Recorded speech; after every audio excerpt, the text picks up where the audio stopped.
This is Pastor Unpacked.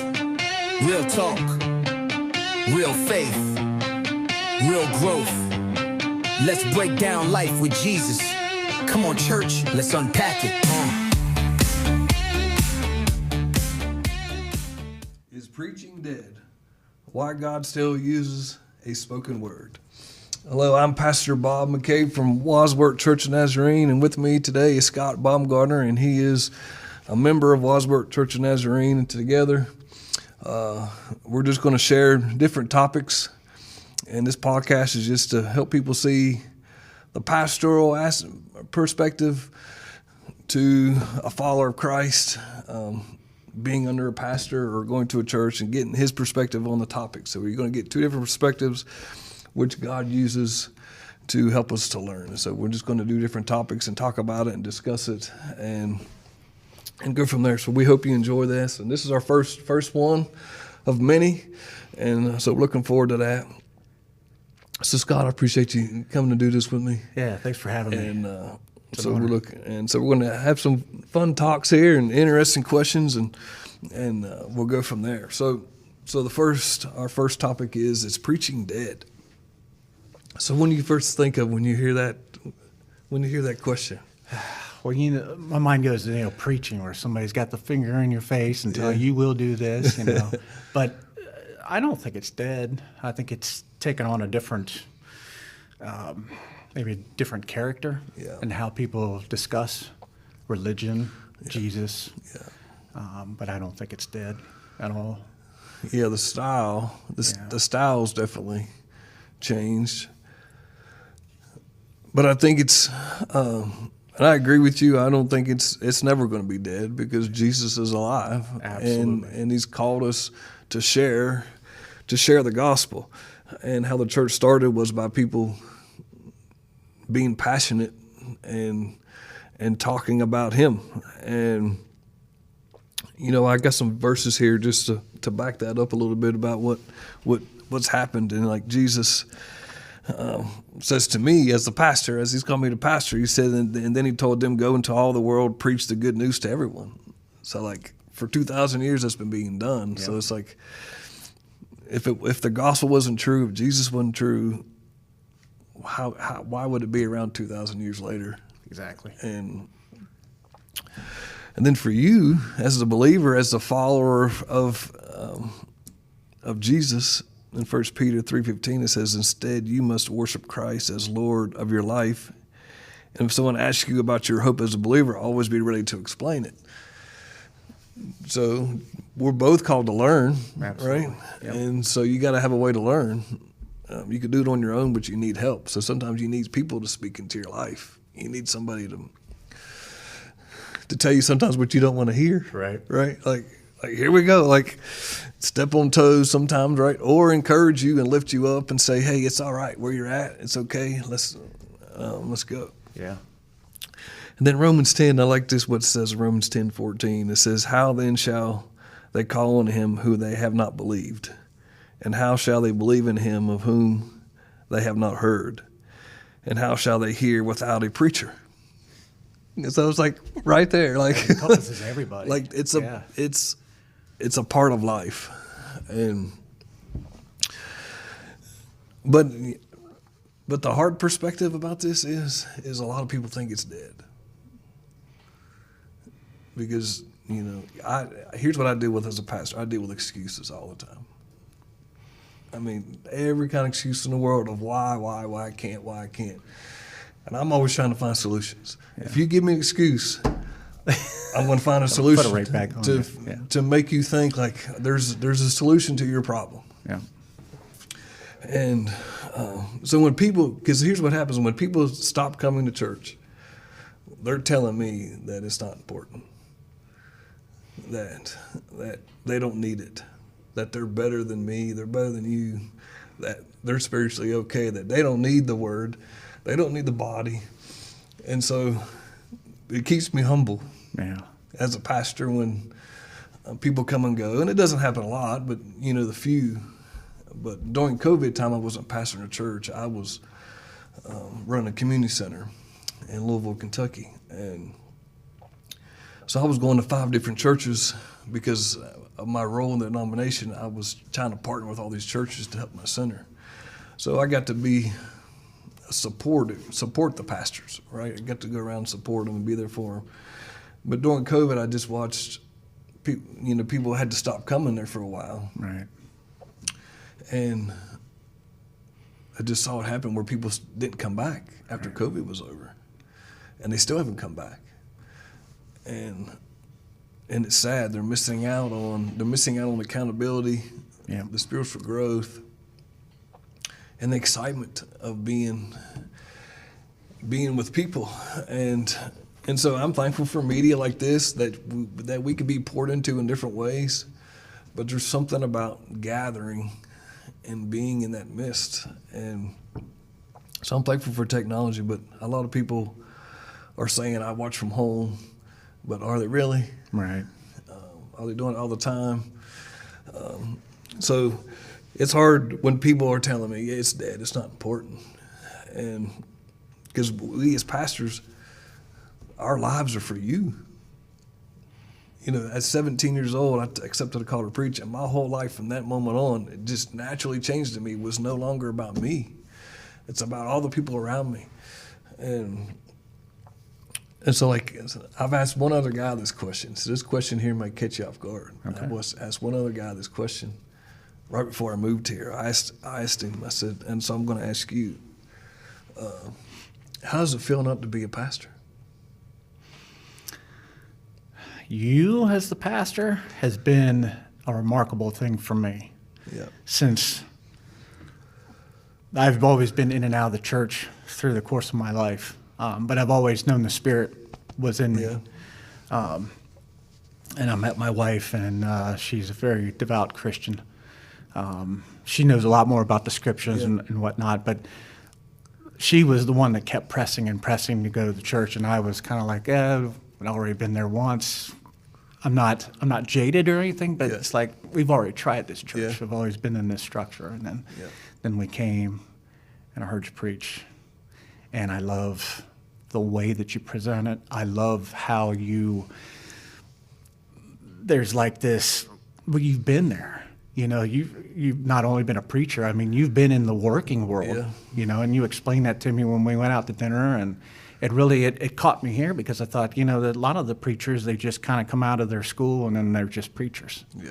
And they don't really know what's going on, but you relate to me. Yeah. And I'm very appreciative of that, especially in this point in my life. Yeah. I was a bivocational pastor, meaning I had to work and pastor at the same time. Okay.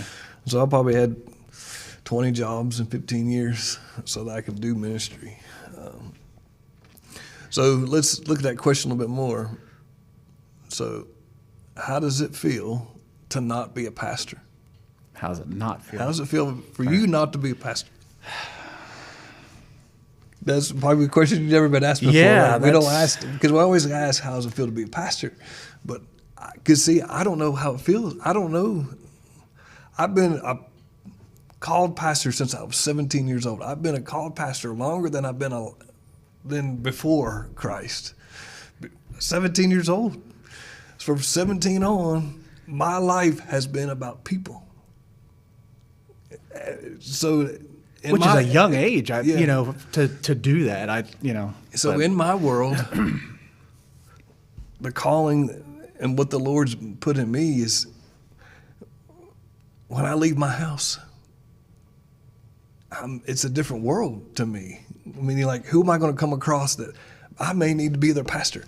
I may need to do this. And so, the world is different in my eyes. I don't go and just, it's so hard for pastors to take vacations, right? It's hard to check out because we're called not to. We're called to be present in people's lives. And so when you're, so it's got to be, is it different? Is it different in your perspective as a believer who's called to work to be a worker in the world, to be a light to where you're going? But is it different than the calling that I have to be a pastor? Good question. That's a great question, because I really don't have a lot of basis of what you do. I mean, you Yeah, know, yeah, you explained yeah. it, but and I guess it shouldn't be that way. You know, I've raised 4 kids, and in that way, you know, I'm the head of the home, Yeah. and I should be responsible for those souls to have Yeah. them grow up and be, you know, good kids Yeah. through the Bible. Yeah. You know, but not being a pastor, I mean, not being, I guess, on the hook Yeah. for a congregation. Yeah. Yeah, it's a different. Yeah. It's different because sometimes I might go to work and, you know, I'll say or do something and kind of be like, you know, to a coworker and not think about it. But a pastor is on a different level, I think, where you really have to watch how you speak, where you speak, how you present it. Yeah. So to me, it's like the spotlight's on you all the time. Whereas Yeah. with me, it not so much, although it should be. You know, Yeah. if you're a Christ follower, I mean, Yeah, because I mean, if we took it deep, we're all called to be we're a all pastor. there. Yeah. We're all called to make disciples. We're all called to lead. But there is a leadership structure, you know, where it says it here, right? Where you are called to explain what you're hearing, right? Right. I'm called to invest in you for you to do that. Right. Not everybody's called to do that. And so that just shows the leadership role. Like he had 12 disciples. He poured into 12 people to go pour into all these people all over the world. Yeah. And so it's the same mindset is how do we do that? And so it's just interesting how in the preaching, everybody's different. Everybody's got a different style. And I've learned that we're not all the same, and that's good. Right. And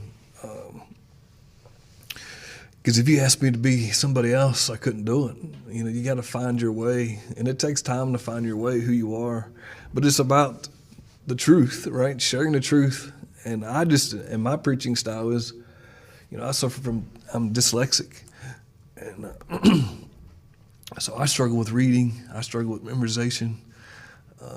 I struggle with keeping it in, and so I got to find creative ways to remember what I've read and learned.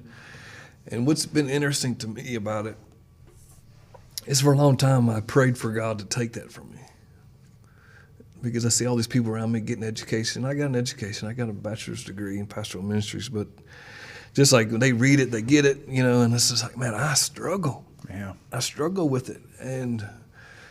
But then I realized it's a gift. And it's a gift because I get to experience something that nobody gets to experience, because I struggle with. Now there's verses I know, like I got in me, like memorized, and so like sometimes I might not know the scripture reference, but I know the word. Right.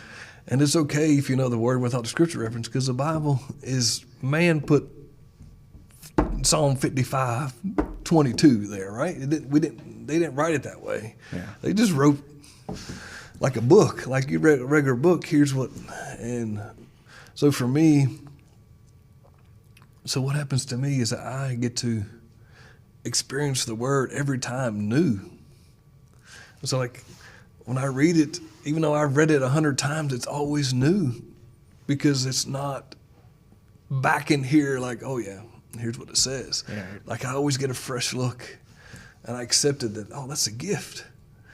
So I get to kind of experience what lost people feel like when they get saved and they read the word for the first time, and they read it just as it is, without historical background, without what mom and daddy believe, what the pastor told me. They're reading it as, oh man, here's what he says. Yeah. Like, oh, he loves me.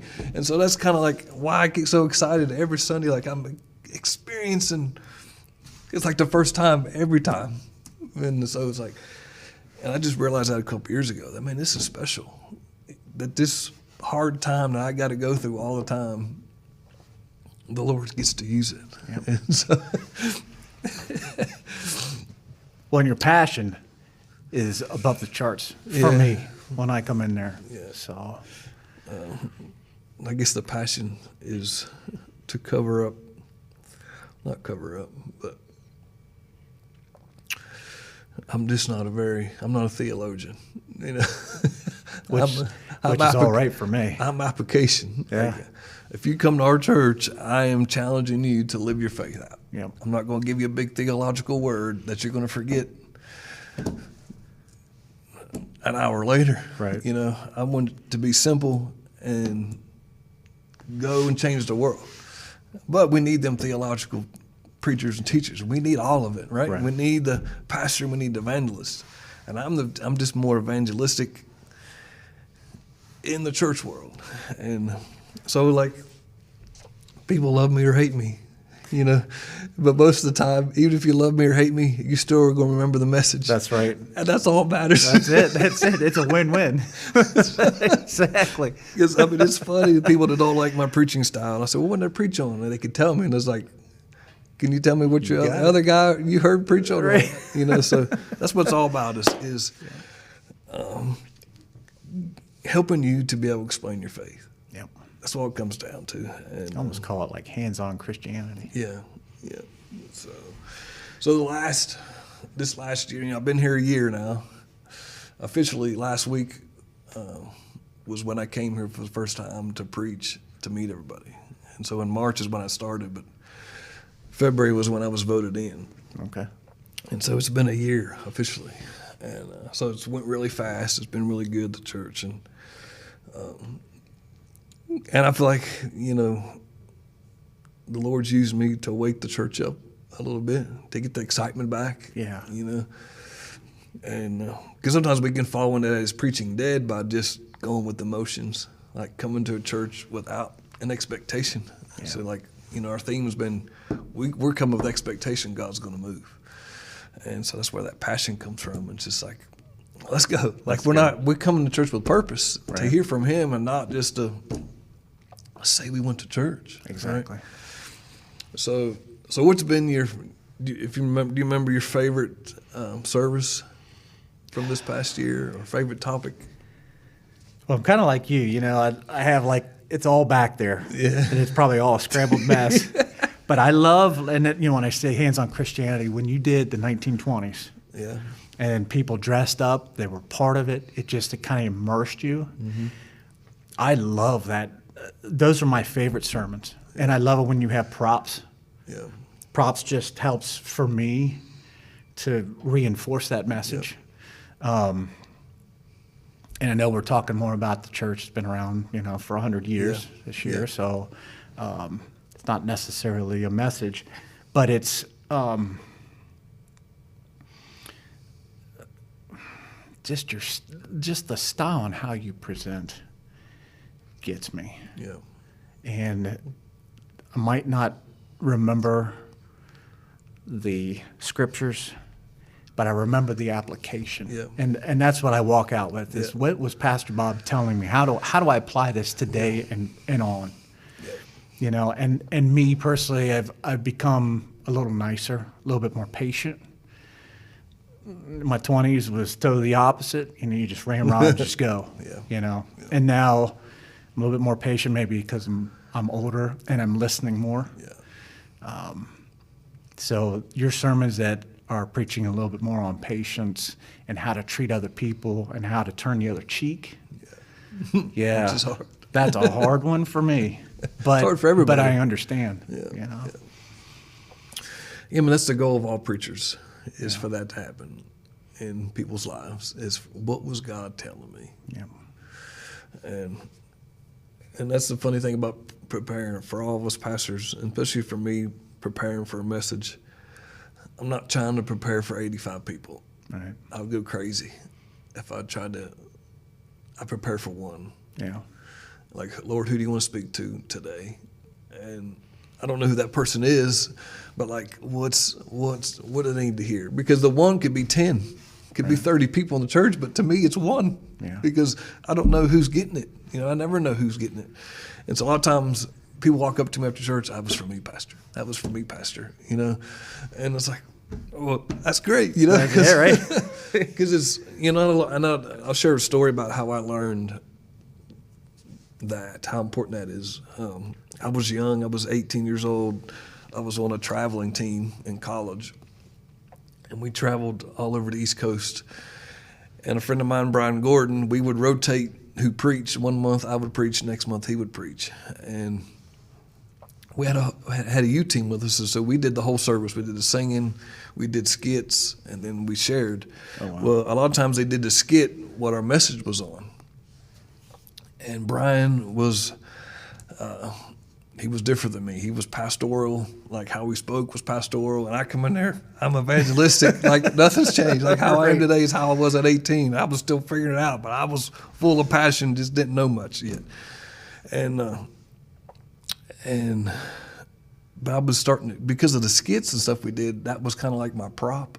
Like they would share my message before the message. Like they were the application.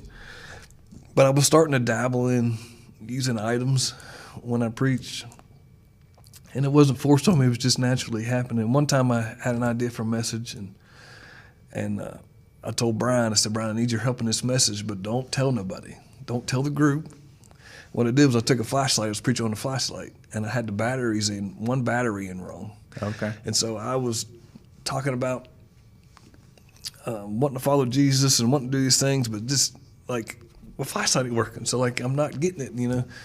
And so we were just about that, and then Brian all of a sudden says from the crowd, from everybody, from the pew, says, Bob, check your batteries. And I was like, no, the batteries are in right. Who do you think I am? I know what I'm doing. And then nobody knows that this is playing. And so, man, everybody's getting, all the kids are getting like, what are you doing, Brian? He's talking. Leave him alone. And so, like, I'm trying to move on, and Brian keeps interrupting me. Bob, change the batteries. Check the batteries. And I'm like, no. And so we talk. We go on for 5 minutes, fight back and forth, and I'm talking in between. And finally, I said, all right, Brian, I'll check them. I'll check the batteries. And so I unscrew the lid, and here the batteries in wrong. So I flip the battery, put it back in, close the lid up, turn on the light, comes on. And I was like, oh. I had the batteries in wrong. And that's how people, when it comes to Jesus, they think good gets them to heaven. They think all these things is a way to get to heaven, but it's one way. It's through Jesus. You got to ask him to turn your light on. That's the only way. And so I talked to all that, and they come up for the end, for the altar call, and a young girl comes. I think it was a girl. She's like 17 years old. Come up to pray. Whole church starts bawling. I don't know what's going on. And she comes up, and here she was a prodigal. She just came that Sunday on a whim, has been gone for years from the church, came in and got saved that morning. Oh. And I was like, let's go. I was like, let people call me passionate. Let people call me crazy.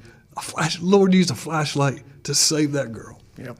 I said, Lord, I'll be passionate for you. I'm not worried about what people said. People can love me, hate me, but it's about you. I'm preaching for you. That's right. For the one. You know, that one person. I don't know where she's at today, but man, she had an opportunity, and the Lord used me that day, and so I agree. Preaching's not dead. It's sad that some people think it is, but they're choosing that, and it's a lie from the enemy. And so we encourage you to hopefully go to your church with a different mindset of, Lord, what do you want to speak to me? Yeah. And no sermon's dead. I agree. A pastor don't put time in for it to be a dead word. It's not a dead word, but our ears, we got our hearing aids turned off to where we're not wanting to hear it. And so I appreciate your perspective. It's my pleasure. And so we did it. We got through our first topic. All right. I love it. So preaching is not dead. So we appreciate you, and we look forward to seeing you again for our next episode. But go to church, have open ears and eyes to the gospel, and know that your pastor loves you, and he's sharing his heart, what the Lord's laying his heart for you. And if you want to come to Wadsworth Church of Nazarene, come see us on Sundays. 9:30 Sunday school and 10:30 is our service. If you want to come and be a part of that, please come. But we appreciate you. We love our community. And most of all, the Lord loves you. It's Pastor Unpacked. This is Pastor Unpacked. Real talk, real faith, real growth. Let's break down life with Jesus. Come on, church, let's unpack it.